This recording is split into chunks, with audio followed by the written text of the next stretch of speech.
कांग्रेस जनता party के पूरे प्रदर्शन का आधार मेरिट है। अब बात अगर मेरिट की हो और रिजर्वेशन पे चर्चा ना हो तो बात कहीं अधूरी से रह जाती है।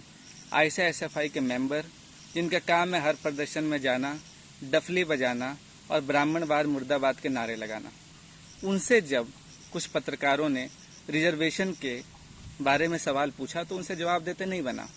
वही पुराना तरीका कि आप तो इस गैंग से हो, आप प्रदर्शन को देखना नहीं चाहते, वगैरह वगैरह। लेकिन रिजर्वेशन भी मेरिट का एक अहम मुद्दा है।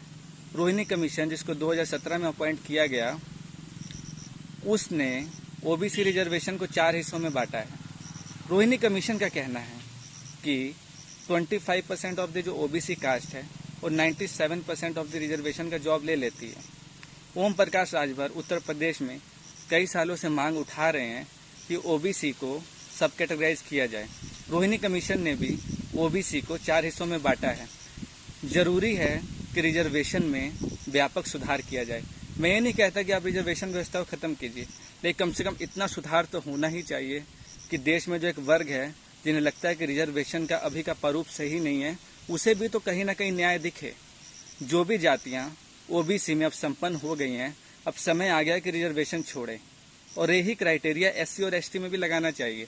जरूरी नहीं है हर जाति का नाम लिया जाए, लेकिन आप समझ सकते हैं कि कौन सी जाति इस समय साधन संपन्न है और उसे रिजर्वेशन की जरूरत नहीं है। इसी तरीके से कथाकथित अपर कास्ट में भी जो भी जाति अभी नीचे की तरफ में जा रही है, उन्हें आप रिजर्वेशन में इंक्लूड कीजिए।